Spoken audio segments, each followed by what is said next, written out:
Hi, this is Mitali. Welcome to evidyarthi.in. Now we are moving towards question number 11. Let's see क्या है हमारे question में. Why will a sheet of paper fall slower than one that is crumbled into a ball? So basically यहाँ पर question में क्या किया गया है, कोई भी शीट ऑफ पेपर ले लिया, प्लेन शीट, ठीक है, एंड देन उसी शीट को एक और वैसा शीट लिया और उसको मचोड़ के पूरा एक बॉल की तरह बना दिया, which we are used to do during school time. क्या करते थे ना, पेपर को कोई भी फाड़ा और उसे ऐसे रोल करके एक दूसरे पे फेंकते थे. तो सिमिलर केस है, एक मेरे पास पूरा प्लेन पेपर है और उसको एक की उसकी बॉल बना के उसको फेंका गया, ठीक है. सो दोनों में कंपैरिजन क्या पूछा जा रहा है कि whenever we fall them, या फिर जब भी हम उसे रिलीज करेंगे और उनके बीच में फ्री फॉल अगर हो रहा है, तो ऐसा क्यों है कि हमारा जो प्लेन पेपर है, जो एक स्लाइड शीट है, वो ज्यादा टाइम लेती है नीचे गिरने में, ठीक है. So why will a sheet of paper fall slower then one that is crumbled into a ball. तो उसका जो मूवमेंट है, उसका जो पूरा पाथ है, वो आपके बॉल के कंपैरिजन में स्लो क्यों है? क्योंकि उनका पॉइंट ये है कि है दोनों ही शीट ऑफ पेपर, लेकिन दोनों की शेप में फर्क आ गया और सबसे बड़ा रीजन दोनों के एरिया में फर्क आ गया, ठीक है. तो यहाँ पर कहीं ना कहीं आपको अंदाजा हो जाएगा कि प्रेशर का कॉन्सेप्ट पिक्चर में आ रहा है. तो एक बार देखते हैं क्वेश्चन में आंसर में क्या समझाया गया है.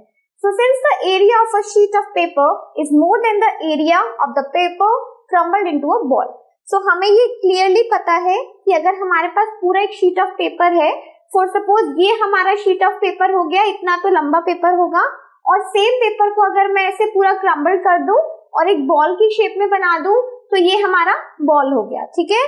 तो इसका एरिया कंपैरेटिवली अगर हम बॉल के एरिया के सामने देखें तो वो एरिया ज्यादा है, जिसकी वजह से आपको पता है प्रेशर क्या होता है, area upon force upon area. तो अगर एरिया ज्यादा है तो उस चीज पे वही ऑब्जेक्ट प्रेशर कम लगा पाएगा, ठीक है. विच इन टर्न होता क्या है इसकी वजह से, जो अपोजिंग फोर्स है, अपोजिंग फोर्स क्या है, कोई भी चीज अगर नीचे गिर रही है तो आपकी अपोजिंग फोर्स है एयर. एयर उस पे ज्यादा अपोजिंग फोर्स लगा सकेगी. दोनों ही ऑब्जेक्ट पे एयर अपना अपोजिंग फोर्स लगाती है, लेकिन ज्यादा किस पे असर हो रहा है, पेपर पे, क्योंकि उसका एरिया कंपैरेटिवली ज्यादा है और एरिया ज्यादा होने की वजह से उसका खुद का प्रेशर नीचे गिरने की तरफ काफी कम होगा, जिसकी वजह से एयर का जो अपोजिंग फोर्स है उस पे वो ज्यादा होने वाला है. सो therefore a sheet of paper will experience a larger opposing force due to air than the ball. So इसी वजह से हम ये कह सकते हैं कि हमारा जो शीट ऑफ पेपर है वो एक लार्जर अपोजिंग फोर्स को एयर की वजह से एक्सपीरियंस करेगा, और जिसकी वजह से उसका जो मूवमेंट है वो हमारे बॉल के कंपैरिजन में हमें स्लो दिखाई देता है, ठीक है. सो while falling down, hence a sheet of paper falls slower than one that is crumbled into a ball. और इस वजह से हम ये कह सकते हैं कि because of the large area, it will experience a more opposing force due to air as compared to the ball of the same paper sheet, ठीक है.